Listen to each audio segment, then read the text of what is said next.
Saya baru dapatkan kemarin, ada seorang muslim di Amerika. Dia tinggal di sebuah pemukiman di Amerika itu, yang di situ banyak geng-geng penjahat. Orang-orang yang berkulit hitam yang tiap hari memerkosa, membunuh orang, saling perang. Tapi dia nggak bisa apa-apa karena memang dia tinggal di wilayah situ bersama dengan orang tuanya. Tapi karena orang tuanya mendidiknya Islam, dia pakai jilbab. Setiap hari dia harus melewati gang-gang orang-orang ini. Jadi dia berusaha supaya tiba di rumah sebelum terbenam matahari. Karena kalau sudah malam, sudah gelap, udah kumpul tuh geng-geng semua di situ. Ringkas cerita adalah, cerita kisah nyatanya, muslimah ini pulang dari kampusnya agak malam pada satu hari. Sudah gelap, dia nggak punya pilihan, harus melewati gang-gang yang penuh dengan orang-orang jahat ini. Dia bilang, saya waktu mau lewatin gang itu menuju ke apartemen saya, rumah susun orang tua saya, ada satu perempuan di depan saya, kelihatannya bukan muslimah, tidak tutup aurat, lagi lewat juga di gang situ. Tiba-tiba saya lihat dengan mata saya dikeroyokin oleh laki-laki itu, dipegangin, ditarik dengan paksa, dimasukkan ke dalam sebuah tempat dan terdengar suara teriak-teriak, kemungkinan diperkosa. Dan mereka sudah punya tim. Jadi yang narik ke dalam itu beberapa orang, nanti diperkosa, yang lainnya berdiri di depan gang seakan-akan tidak terjadi apa-apa. Nanti mereka gantian memerkosa orang, hampir tiap hari pekerjaan begitu. Maka muslimah ini mengatakan, saya lihat depan mata saya itu, tapi saya nggak bisa berhenti. Saya mau kemana? Mau ke kampus sudah tutup, mau ke tempat teman-temannya jauh, rumahnya tinggal beberapa langkah, harus dilewatin. Dia bilang, lalu saya berdoa kepada Allah, ya Allah, sebagaimana aku meyakini kamu ada, kamulah yang telah memerintahkan aku untuk menjaga kehormatanku, jagalah kehormatan ini. Dia bilang, lalu saya bertawakal, jalan aja sudah, apa yang terjadi terjadi, karena nggak ada opsi. Dia bilang, sementara saya lewat di depan mereka, geng-geng ini banyak orangnya, bukan 1-2 orang, banyak orang di situ, mungkin lebih daripada 10 orang, tidak satu pun yang mengganggu saya.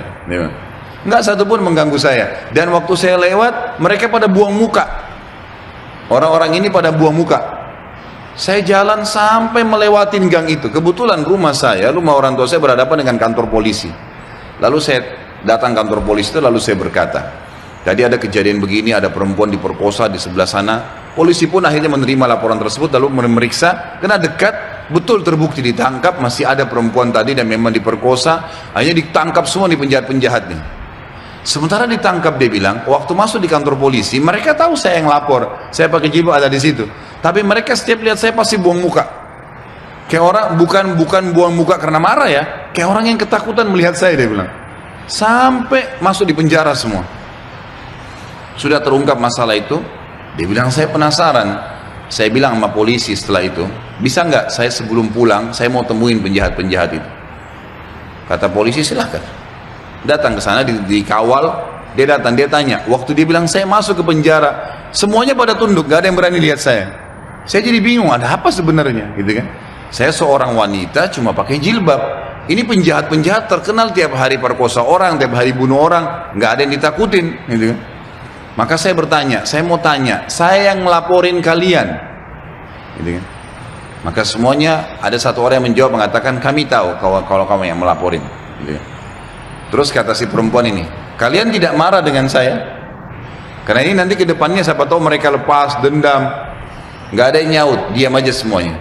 Terus dia bilang, saya mau tanya, kenapa waktu saya lewat tidak ada di antara kalian yang mengganggu saya? Saya ingin tahu, apa sebabnya?